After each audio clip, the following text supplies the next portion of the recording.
Good morning, students. Today we are going to continue with the next part of the chapter Weather and Climate, that is the fourth chapter in your SST book. Up till now we have read about the factors that are affecting weather. That is, there are four factors. We have read about temperature, wind and rain, and last day we discussed about rain and water cycle. Today we are going to discuss about a few different forms of precipitation. So let us continue with the chapter. Open your books and follow. See, it starts with saying snow and hail. So first we are going to read about what snow and hail is. As air rises higher, it gets cooler. High up in the sky, water droplets freeze. So the clouds here are made up of ice crystals. When these crystals join and become heavy, they fall as snowflakes. So first we are going to talk about snow and snowflakes. Previously when I was discussing about water cycle, I had said that due to heat, water evaporates, and with the hot air, it rises above as water vapor. When it reaches the sky at higher altitude, it slowly cools down and forms water droplets. Now, these things which we are going to talk about, like snow, hail, these are different forms of these water droplets that are formed in the sky. Okay, so first talking about snowflakes, what is being said is that as it rises, as this air containing the water vapor rises higher and gets cooler, high up in the sky, water droplets freeze. So these droplets of water that are formed, that freeze. So the clouds here are made up of ice crystals. So the clouds that are formed of ice crystals. When we were talking about the water cycle, you had seen that small water droplets are formed, and these water droplets joined together to form clouds, and as they became heavier, they fell to the ground as rain. In case of snow, what happens is that these water droplets, they freeze, and these frozen crystals join and form clouds. So these clouds, when they become heavy, similarly they come down as snowflakes. See this picture in your book. These small crystals that are shown here, these are some pictures of snowflakes. Okay, snowflakes are similar looking like this. These are some pictures of snowflakes. Usually snowflakes melt into raindrops as they fall through the warmer air near the ground. But if a place is very cold, the flakes do not melt and we have snow instead of rain. So you see that as these crystals cool down in the temperature that is very low, they start falling to the ground. As they come down, maybe the temperature rises. Suppose here we do not have snow, right? We have rain. So suppose the cloud that is formed above us contains snowflakes.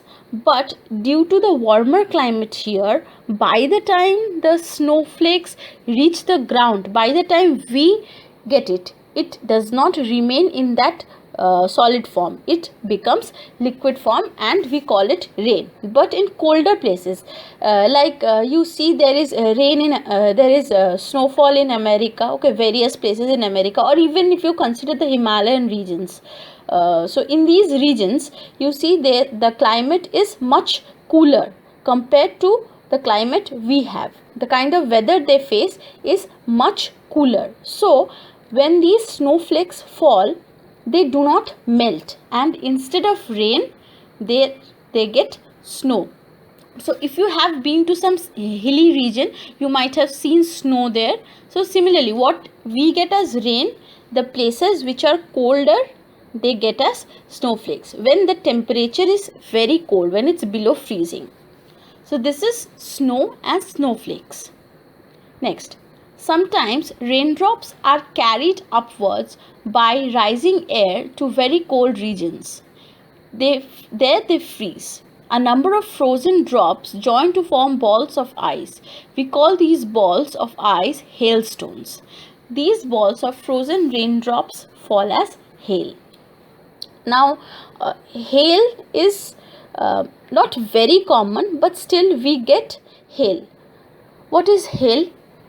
Sometimes these raindrops, okay, when they are carried upwards, similarly like in case of snow, they form ice crystals. Similarly in case of hails also, these raindrops, they freeze. Okay, snow is very light.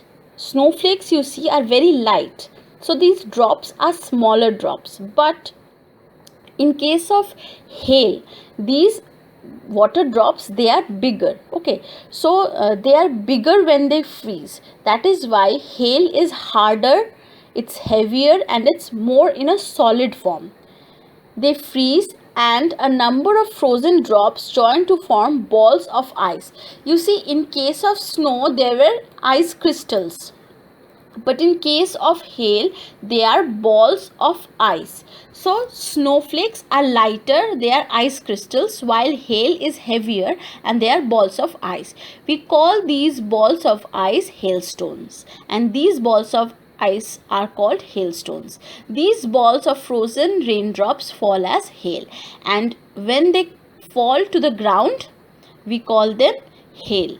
So sometimes it might be that the temperature is somewhat colder, and when because these hails are more harder and they are more in a solid state compared to snowflakes, they can fall in the solid forms even in places like India. So where the temperature is hotter compared to some other hilly region or some other country.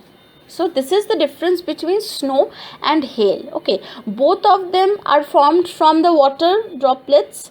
Both of them freeze, but after they freeze, they take different textures. You see in this picture that is given in your book, in this picture you can see hailstones. So if you focus on this picture, you will see that they are rather round ball kind of shapes. Okay, they are more solid.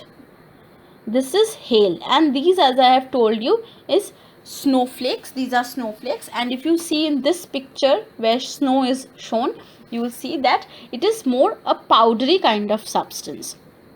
So I think snow and hail is clear. So let us move on to the next part. In the next part, you have fog, dew, and frost. These are again three different forms of precipitation. Fog. What is fog? Let's talk about fog first. A fog is a cloud that forms close to the ground. So first we are talking about fog. Fog is a cloud that forms close to the ground. On cold nights, the grounds get very cold. The water vapor in the air near the ground changes to drops of water, forming a cloud. We cannot see clearly in a fog. The fog disappears when the air becomes warmer. Okay, we all have seen fogs. We all have seen situations where there is fog. Every winter we get situations like this, right? If in the winter season you get up early in the morning, not very early, like even at 6:30 or 7 a.m. in the morning, you will see that the weather outside, if you look outside your window, you will see that it's a very hazy kind of weather, right? Things do not appear clearly. You have difficulty in seeing what is in front of you because there is a smoke kind of texture that surrounds us. So this is known as fog. What is fog? And it happens, it typically happens on cold nights. What happens? The ground gets very cold. The water vapor in the air near the ground changes to drops of water, forming a cloud. So what happens high up in the sky after evaporation? The same thing. See, the same thing is happening nearer to the ground in case of fog. Fog is also a kind of cloud. It is a kind of cloud, but this cloud does not form high up in the sky, but it rather forms nearer to us on the surface level.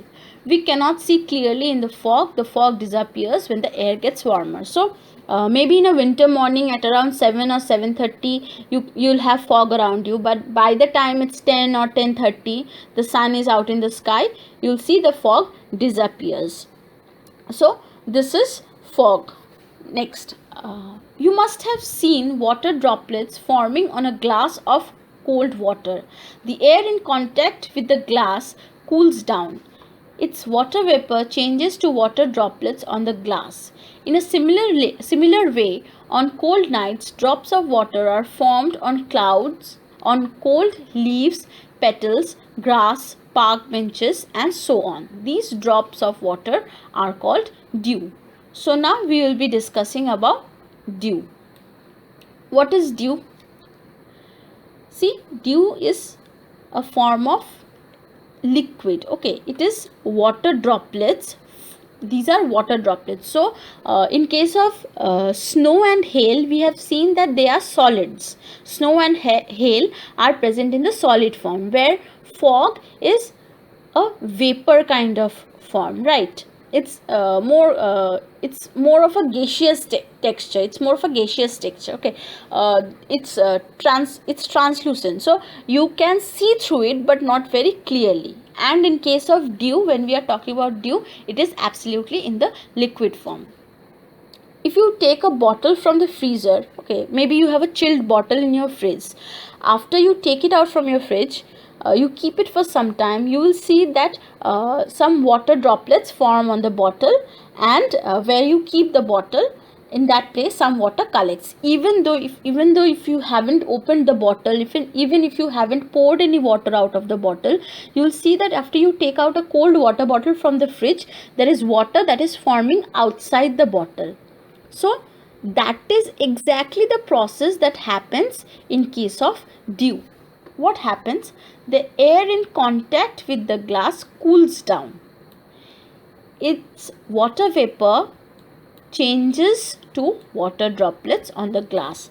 So in that cold water bottle, okay, there is water vapor, and that vapor slowly cools down. It slowly becomes warmer and it forms water. Similarly, what happens in a cold night?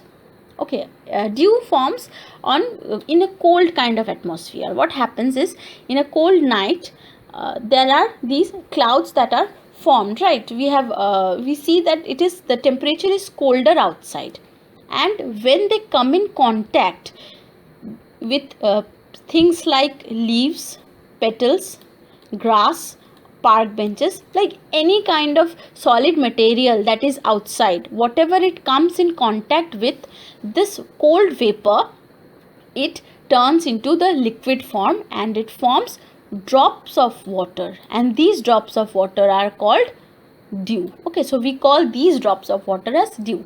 If you see this picture, you will see that on the flower there are small water drops. Okay, there are small water drops that are formed on the flowers. These are called dew. Even in a cold weather, if you go out in the morning to a field where there is grass, if you stand without any shoes, if you stand barefoot on the grass, if you walk through the grass barefoot, you will see that your feet get wet. Okay, so why does it get wet? It is because of this dew that is formed overnight. This dew is in a liquid form. Next, when it is very cold, the dew may freeze into ice. Frozen dew is called frost. So frost is a later stage of dew. First dew is formed, and when dew freezes into ice, it is known as frost. So if you are asked what is frost, you'll have to say that frozen dew is called frost. So if we are talking about how frost is formed, first we have to consider how dew is formed. Only after we know how dew is formed, then can we say how frost is formed. So in a cold night, in a cold weather, the cold vapor that is present, the cold water vapor that is present around us, slowly turns into liquid and settles on various objects like leaves, petals, grass, park benches, etc. and they form dew. And due to the cold temperature that is surrounding it, this dew may freeze into ice, and that is known as frost. So I will be ending here today. Okay, so we will be stopping here today. Next day I will be discussing about humidity and climate. Okay, so next day these are two very important parts that I will be discussing. Today I am just talking about these 4 types of precipitation. I hope it is very clear. You can compare with the pictures given in your book, and again I am repeating it for you. First is snow, which is in a solid form high above in the sky. The water vapor turns into ice crystals, and these slowly combine together and fall to the ground as snow in very cold region. Next is hail. What is hail? Hail forms similar to how snow is formed, only they do not form ice crystals, but they form balls of ice. Okay, they are heavier and more solid, and they fall to the ground as hail. Next is fog. Fog is similar to the formation of cloud. How clouds are formed high above in the ground, similarly fog is formed near to the ground surface and on cold nights. Next, dew. Dew are drops of water that are formed when the cold vapor comes in contact with different surfaces. And frost is when this dew freezes due to the cold temperature into ice. It is known as frost. Okay, so it is very simple. You can look up some pictures for this and it will be much more clearer. So I'll be ending the lesson here today. That's all for today. Thank you and bye bye.